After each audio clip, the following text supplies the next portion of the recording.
Bismillahirrahmanirrahim. Assalamualaikum warahmatullahi wabarakatuh. Halo teman-teman, perkenalkan nama saya Nafidatur Rofiah dengan NIM 207200024. Nah, di sini kita akan belajar suhu dan kalor.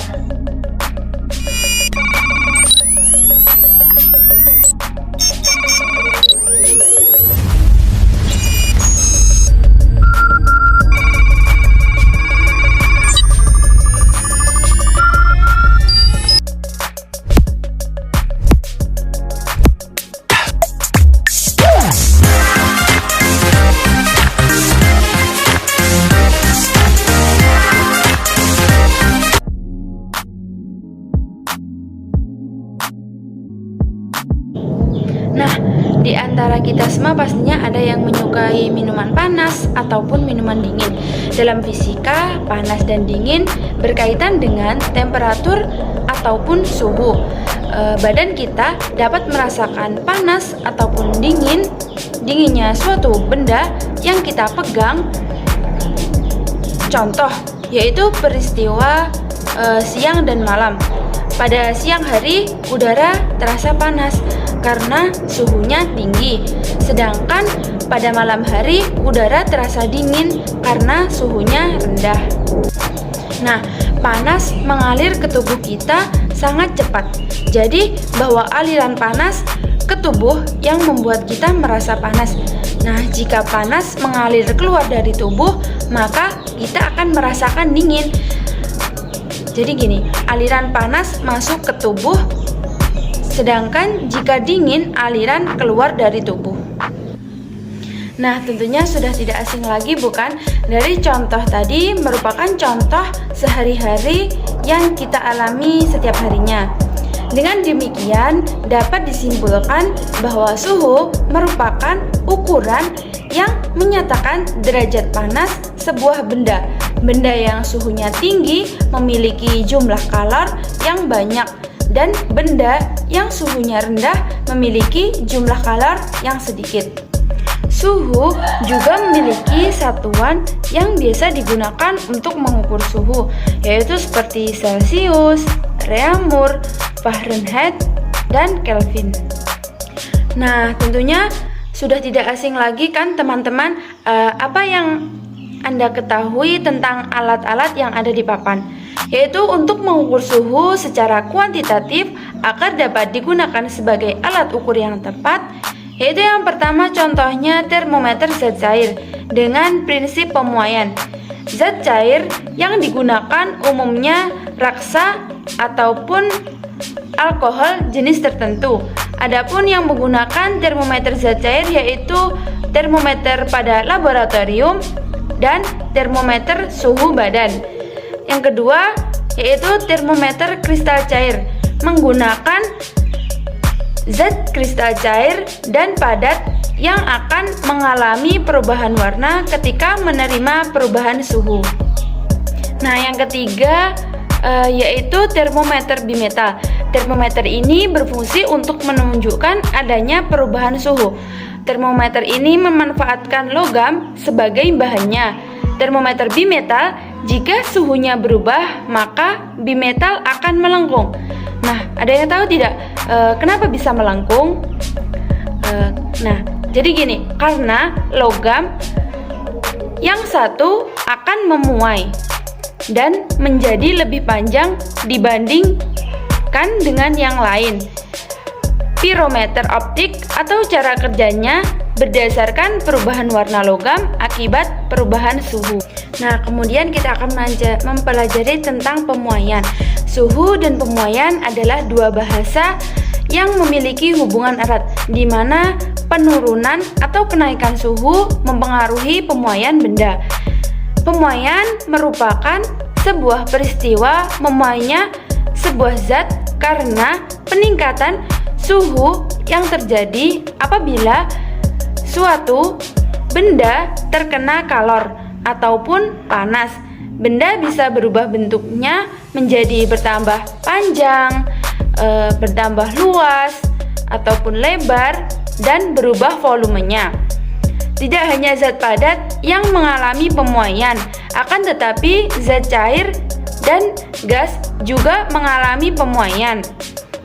Nah, sedangkan penyusutan merupakan perubahan suatu benda yang menjadi berkurangnya panjang, lebar, dan luas karena terkena suhu dingin. Pemuaian dan penyusutan bisa terjadi pada logam, udara, dan air. Dapat disimpulkan bahwa pemuaian diakibatkan karena pengaruh suhu yang tinggi, sedangkan penyusutan dipengaruhi karena suhu rendah. Nah, kemudian coba perhatikan gambar tersebut. Mengapa antar sambungan rel kereta api tidak dibuat rapat?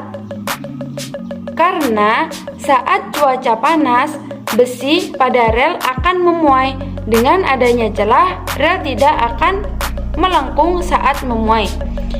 Nah, dari pernyataan tersebut dapat kita simpulkan bahwa sambungan rel kereta api diberi celah agar terdapat ruang memuai bagi besi. Asal tahu saja, besi termasuk benda yang mudah memuai saat terkena panas. Nah, jika ruang antar besi sambungan kereta api itu tidak ada, maka rel bisa bengkok akibat pemuaian panas. Nah, ada yang tahu tidak mengapa kabel listrik di jalan-jalan itu dibuat kendur? Nah, jadi gini, pada siang hari yang panas, kabel akan memuai atau bertambah panjang. Hal tersebut tidak menjadi masalah. Akan tetapi, pada malam hari, jika suhu dingin, maka kabel akan menyusut atau lebih pendek, sehingga mudah putus. Itulah sebabnya kabel listrik bertegangan tinggi dipasang secara kendur, agar ketika suhu malam hari sangat dingin, kabel tidak terlalu ketat sehingga tidak putus. Jika kabel tersebut putus, maka aliran listrik akan terhenti dan untuk memperbaikinya memerlukan waktu karena harus menarik kembali kabel dari sumber utamanya.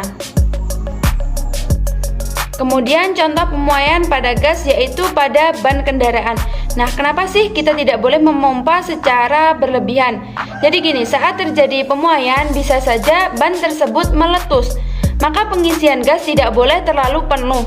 Ban sepeda yang terkena terik sinar matahari dalam waktu yang lama dapat meletus. Meletusnya ban tersebut karena gas atau udara yang ada di dalam ban akan memuai dan terdesak keluar sampai ban tidak lagi mampu menahan ikatan-ikatan partikel yang ada di dalam ban. Nah, kemudian contoh pemuaian pada zat cair dapat kita lihat pada botol kemasan sirup, minyak, kecap, saus, dan lain sebagainya.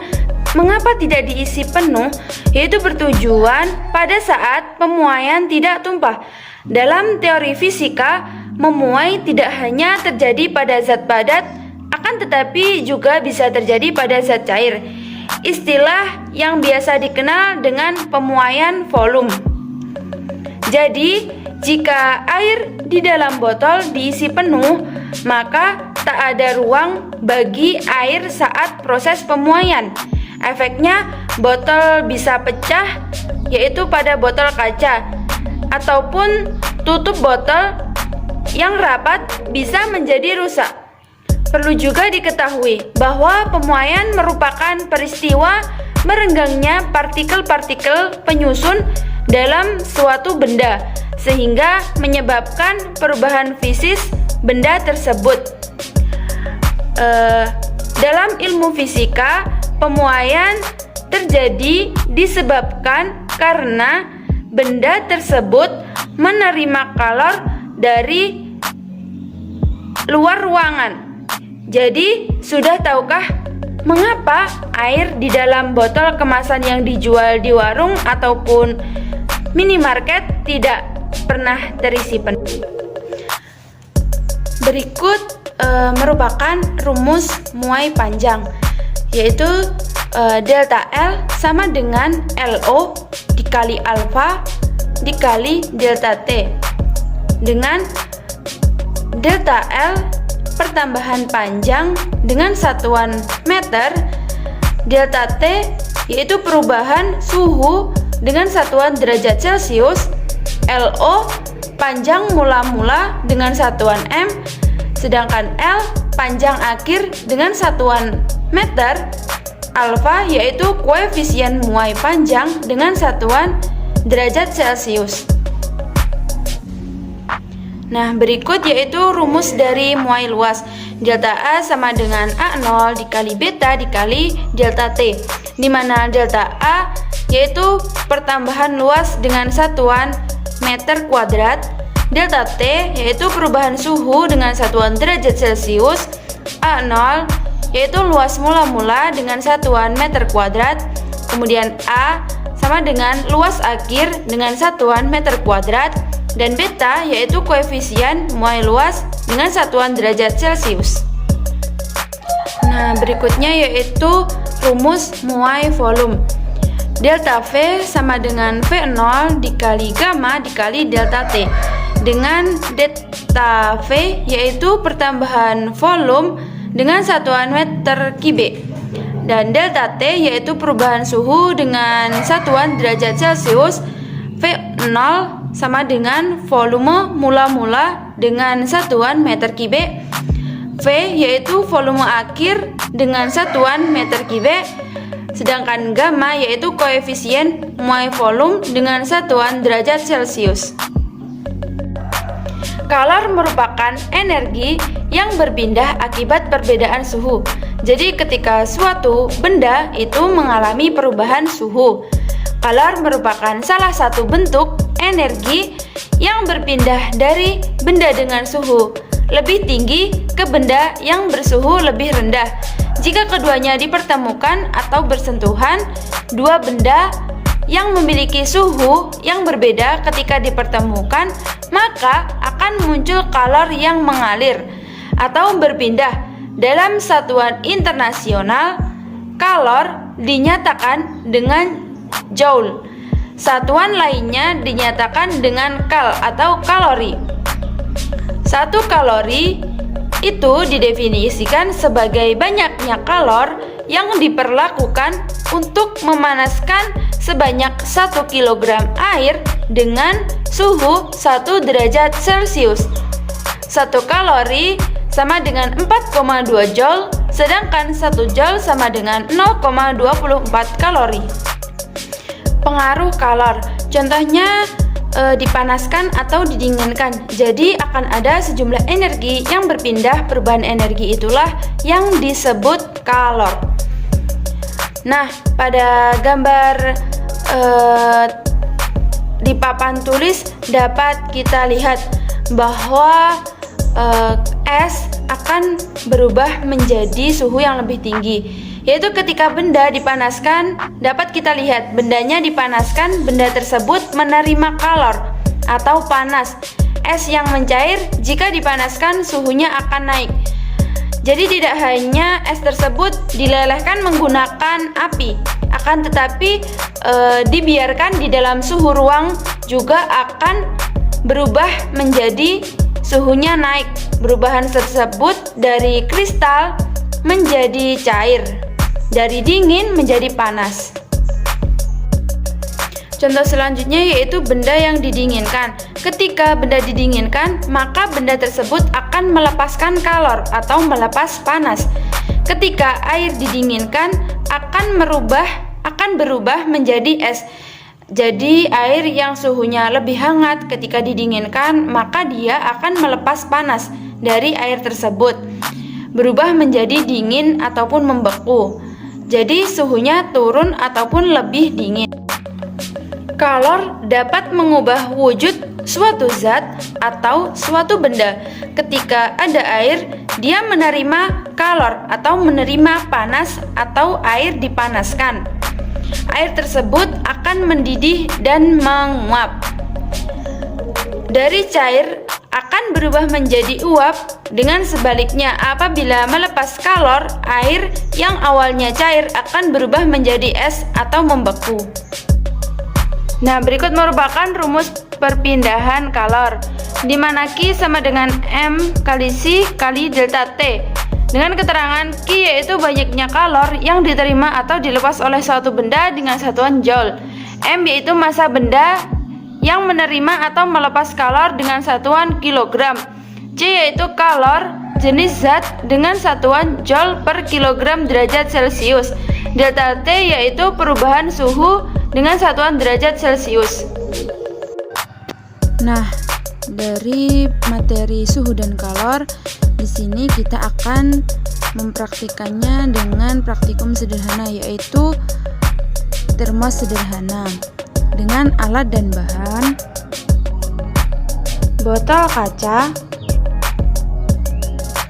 botol plastik, aluminium foil, cutter, gunting, isolasi, dan kapas. Langkah pertama, potong botol plastik menjadi 2 bagian.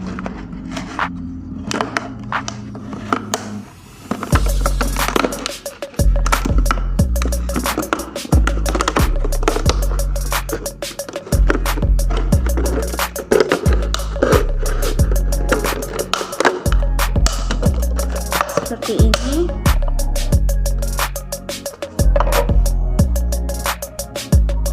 Langkah selanjutnya, isi botol plastik dengan kapas.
Hasilnya seperti ini.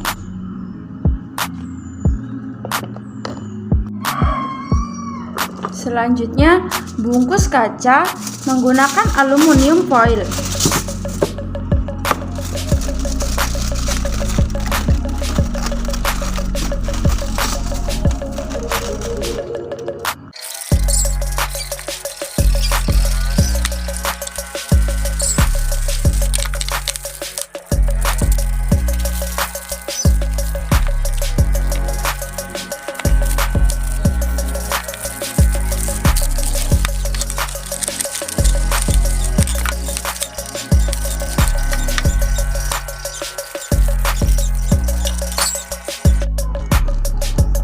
Nah, setelah dibungkus dengan aluminium foil akan menghasilkan seperti ini.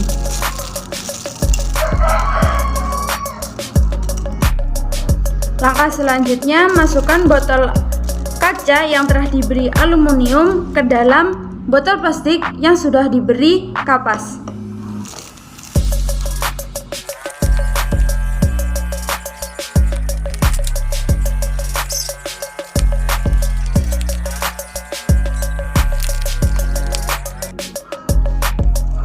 Berikut botol kaca yang telah dimasukkan ke dalam botol aqua plastik. Rekatkan kembali botol yang telah dipotong tadi menggunakan isolasi.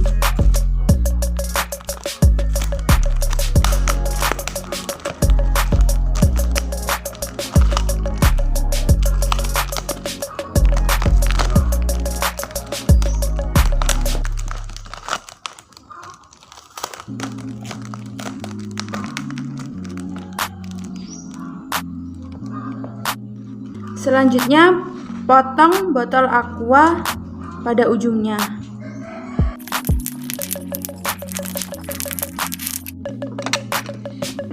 Seperti ini penampakannya.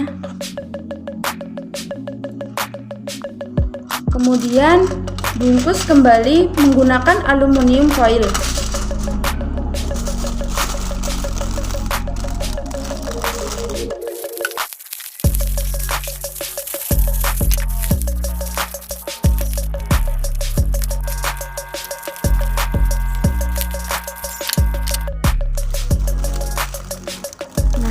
Jadi gini penampakannya, ini termos sudah siap untuk digunakan.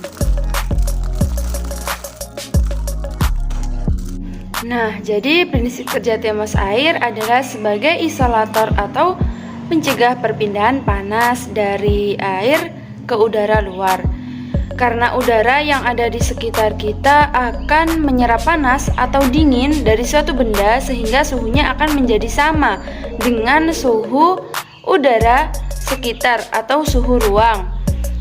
Dari termos sederhana yang telah dibuat, kapas di dalam botol berfungsi sebagai bahan adiabatik untuk menghambat terjadinya interaksi antara sistem dengan lingkungan, sehingga menahan panas dalam botol agar tidak keluar.